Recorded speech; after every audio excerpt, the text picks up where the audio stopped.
আমাদের নক্ষত্র জগতে যেসব নক্ষত্র আছে তারা নানা রকমের। কেউ বা সূর্যের চেয়ে 10,000 গুণ বেশি আলো দেয়, কেউ বা দেয় 100 ভাগ কম। কারো বা পদার্থপুঞ্জ অত্যন্ত ঘন, কারো বা নিতান্তই পাতলা, কারো উপরিতলের তাপমাত্রা 20-30 হাজার সেন্টিগ্রেড পরিমাণে, কারো বা 3000 সেন্টিগ্রেডের বেশি নয়। কেউ বা বারে বারে প্রসারিত কুঞ্চিত হতে হতে আলো উত্তাপের জোয়ার ভাটা খেলাচ্ছে। কেউ বা চলেছে একা একা, কারাও বা চলেছে জোর বেঁধে। তাদের সংখ্যা নক্ষত্র দলের 1/3। জুড়ি নক্ষত্রেরা ভারাবর্তনের জালে ধরা পড়ে যাপন করছে প্রদক্ষিণের পালা। জুড়ির মধ্যে যার জোর কম, প্রদক্ষিণের দায়টা পড়ে তারই পড়ে। যেমন সূর্য আর পৃথিবী।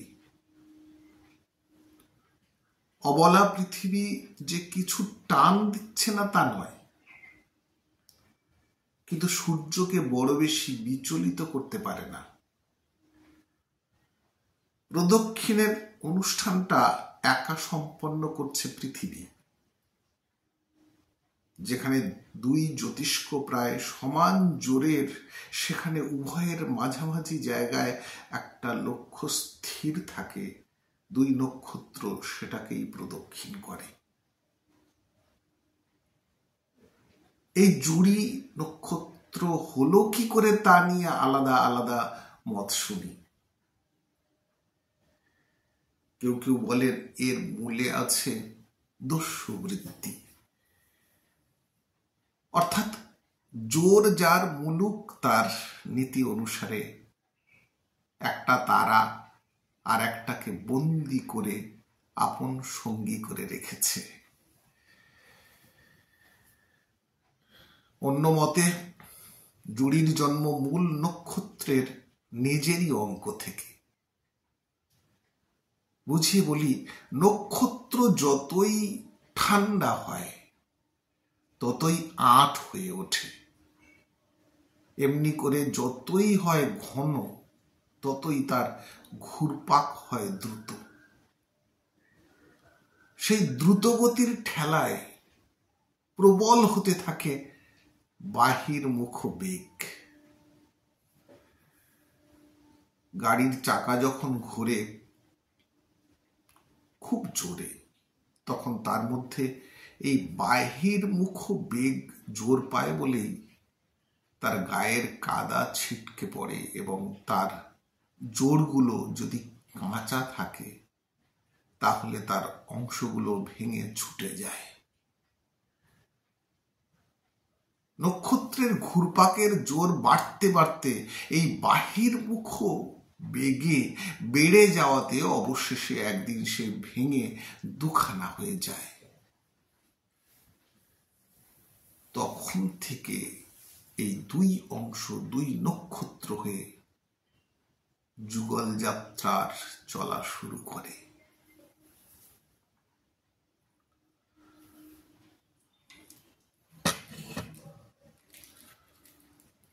কোন কোন জুড়ির প্রদক্ষিণের এক পাক শেষ করতে লাগে অনেক হাজার বছর। কখনো দেখা যায় ঘুরতে ঘুরতে আরেকটিকে আমাদের দৃষ্টিলক্ষ্য থেকে আড়াল করে দেয়। উজ্জ্বলতায় দেয় বাধা, কিন্তু উজ্জ্বলতার বিশেষ লোকসান ঘটতো না যদি আড়ালকারী নক্ষত্র অপেক্ষাকৃত অনুজ্জ্বল না হতো। নক্ষত্রে নক্ষত্রে উজ্জ্বলতার ভেদ যথেষ্ট আছে। এমনও আছে যে কোন নক্ষত্র তার সব দীপ্তি হারিয়েছে, প্রকাণ্ড আয়তন ও প্রচন্ড উত্তাপ নিয়ে যেসব নক্ষত্র তাদের বাল্যদশা শুরু করেছে, দিনকাল যাবার সময় তারা ঠান্ডা হয়ে গিয়ে খরচ করার মতো আলোর পুঁজি ফুঁকে দিয়েছে। শেষ দশায় এইসব দেউলে নক্ষত্র থাকে অখ্যাত হয়ে অন্ধকারে।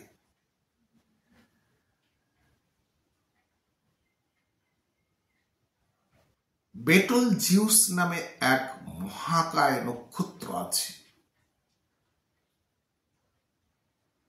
তার লাল আলো দেখলে বোঝা যায় তার বয়স হয়েছে যথেষ্ট,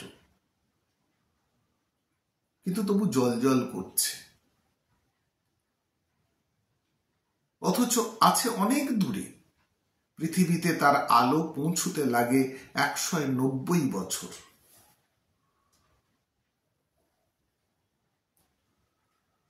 আসল কথা, আয়তন এর অত্যন্ত প্রকাণ্ড। নিজের দেহের মধ্যে বহু কোটি সূর্যকে জায়গা দিতে পারে। ওদিকে বৃশ্চিক রাশিতে অ্যান্টারিস নামক নক্ষত্র আছে। তার আয়তন বেটল জিউসের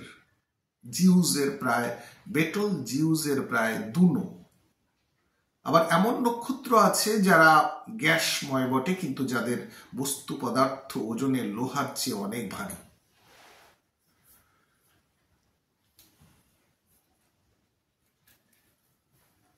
মহাকায় নক্ষত্রদের কায়া যে বড়, তার কারণ এ নয় যে তাদের বস্তু পরিমাণ বেশি, তারা অত্যন্ত বেশি ফেঁপে আছে মাত্র। আবার এমন অনেক ছোট নক্ষত্র আছে, তারা যে ছোট তার কারণ তাদের গ্যাসের সম্বল অত্যন্ত ঠাসা করে পোটলা বাঁধা। সূর্যের ঘনত্ব এদের মাঝামাঝি, অর্থাৎ জলের চেয়ে কিছু বেশি। ক্যাপেলা নক্ষত্রের গড়পড়তা ঘনত্ব আমাদের হাওয়ার সমান, কিন্তু সেখানে বায়ু পরিবর্তন করবার কথা যদি চিন্তা করি, তাহলে মনে রাখতে হবে পরিবর্তন হবে দারুণ বেশি। আবার এতেও ছাড়িয়ে গেছে কালপুরুষ মণ্ডলীভুক্ত লাল রঙের দানব। তারা বেটল জিউস ও বৃশ্চিক রাশির অ্যান্টারিস। এদের ঘনত্বের এত অত্যন্ত কমতি, পৃথিবীর কোনো পদার্থের সঙ্গে তার সুদূর তুলনাও হতে পারে না। বিজ্ঞান পরীক্ষাগারের খুব কোষে পান করা পাত্রে যেটুকু গ্যাস বাকি থাকে তার চেয়েও কম। আবার অপর কিনারায় আছে সাদা রঙের বেঁটে তারাগুলো। তাদের ঘনত্বের কাছে লোহা, প্লাটিনাম কিছুই ঘেঁষতে পারে না, অথচ এরা জমাট কঠিন নয়। এরা গ্যাসদেহী সূর্যেরই স্বগোত্র। তাদের অন্দরমহলে জ্বলুনির যে প্রচন্ড তাপ, তাতে ইলেকট্রনগুলোর প্রোটনের বন্ধন থেকে বিচ্ছিন্ন হয়ে যায়। তারা খালাস পায় তাবেদারির দায়িত্ব থেকে। উভয়ের মান বাঁচিয়ে চললে যে জায়গা যুক্ত, সেটা যায় কমে, ক্রমাগতই অনুজ্জ্বল উচ্ছৃঙ্খল ভাঙা পরমাণুর মধ্যে মাথা ঠোকাঠুকি চলতে থাকে। পরমাণুর সেই আয়তন খর্বতা অনুসারে নক্ষত্রের আয়তন হয়ে যায় ছোট। এদিকেই ভাঙাচোরার যে বেআইনি শান্তিভঙ্গ থেকে উষ্মা বেড়ে ওঠে, সহজ মাত্রা ছাড়িয়ে ঘন গ্যাস ভারী হয়ে ওঠে প্লাটিনামের 3000 গুণ বেশি। সেই জন্য বেঁটে তারাগুলো মাপে হয় ছোট, তাপে কম হয় না, ওজনের বাড়াবাড়িতেও বড়দের ছাড়িয়ে যায়। সিরিয়াস নক্ষত্রের একটি অস্পষ্ট সঙ্গী তারা আছে। সাধারণ গ্রহের মতো ছোট তার মাপ, অথচ সূর্যের মতো তার বস্তুপুঞ্জের পরিমাণ। সূর্যের ঘনত্ব জলের 1.5 গুণের কিছু কম। সিরিয়াসের সঙ্গীটির ঘনত্ব গড়ে জলের চেয়ে 50,000 গুণ বেশি।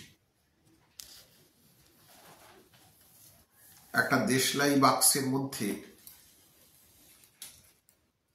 এর গ্যাস ভরলে সেটা ওজনে 50 মণ ছাড়িয়ে যাবে। আমরা পার্সিউস নক্ষত্রের খুদে সঙ্গীটির ওই পরিমাণ পদার্থ ওজনে 1010 মণ যাবে পেরিয়ে। আবার শুনতে পাওয়া যাচ্ছে কোনো কোনো বিজ্ঞানী এ মত মানেন না। পৃথিবীর যখন নতুন গড়ন পিটন হচ্ছিল, তখন জলে স্থলে ঘন ঘন পরস্পরের প্রতিবাদ চলছিল। আজ যেখানে গহ্বর, কাল সেখানে পাহাড়। কিছু কাল থেকে প্রাকৃত বিজ্ঞানে এই দশা ঘটিয়েছে। কত মত উঠছে আর নামছে তার ঠিকানা নেই। আমাদের নক্ষত্র জগতের নক্ষত্রের দল কেউ পূবের দিকে, কেউ পশ্চিমের দিকে, নানা রকম পথ ধরে চলেছে। সূর্য দৌড়েছে সেকেন্ডে প্রায় 200 মাইল বেগে। একটা দানব তারা আছে, তার দৌড়ের বেগ সেকেন্ডে 700 মাইল।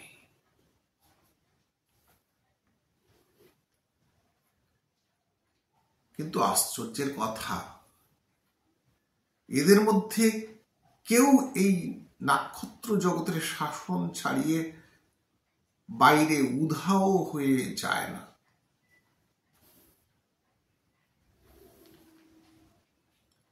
এক বাঁকা টানের মহাজালে বহু কোটি নক্ষত্র বেঁধে নিয়ে এই জগৎটা লাটিমের মতো পাক খাচ্ছে। আমাদের নক্ষত্র জগতের দূরবর্তী বাইরের কার, আমাদের নক্ষত্র জগতের দূরবর্তী বাইরেকার জগতেও এই ঘূর্ণিপাক। এদিকে পরমাণু জগতের অন্যতম আকাশেও চলেছে প্রোটন ইলেকট্রনের ঘুর খাওয়া।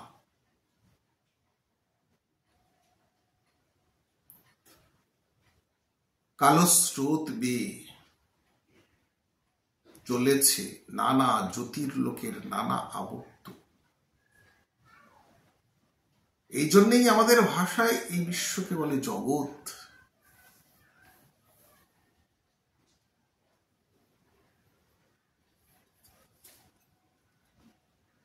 অর্থাৎ এর সংজ্ঞা হচ্ছে এ চলছে,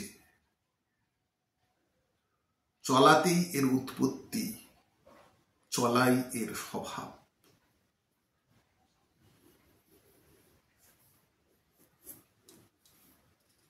নক্ষত্র জগতের দেশ কালের পরিমাণ, গতিবেগ, দূরত্ব ও তার অগ্নি আবর্তের চিন্তনাতীত প্রচন্ডতা দেখে যতই বিস্ময় বোধ করি, এ কথা মানতে হবে বিশ্বে সকলের চেয়ে বড় আশ্চর্যের বিষয় এই যে মানুষ তাদের জানছে এবং নিজের আশু জীবিকার প্রয়োজন অতিক্রম করে তাদের জানতে চাচ্ছে। ক্ষুদ্রাদপি ক্ষুদ্র ক্ষণভঙ্গুর তার দেহ, বিশ্ব ইতিহাসের কণামাত্র সময়টুকুতে সে বর্তমান, বিরাট বিশ্ব সংস্থিতির অনুমাত্র স্থানে তার অবস্থান, অথচ অসীমের কাছ ঘেঁষা বিশ্ব ব্রহ্মাণ্ডের দুষ্পরিমেয় বৃহৎ ও দুরধিগম্য সূক্ষ্মের হিসাব সে রাখছে। এর চেয়ে আশ্চর্য মহিমা বিশ্বে আর কিছুই নেই। কিংবা বিপুল সৃষ্টিতে নিরবধি কালে কি জানি তার কোনো লোকে আর কোনো চিত্তকে অধিকার করে আর কোনোভাবে প্রকাশ পাচ্ছে কিনা।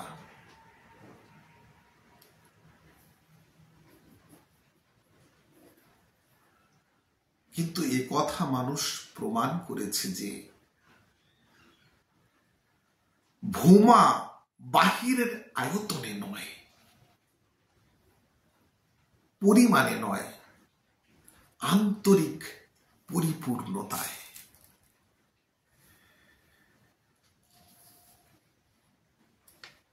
রবীন্দ্রনাথ ঠাকুরের নক্ষত্রলোক পাঠ করলাম। ধন্যবাদ সবাইকে। ত্রুটি মার্জনীয়, একেবারে প্রথম পাঠ, নিজের জন্য। যদি কারোর মনে হয় শুনবেন।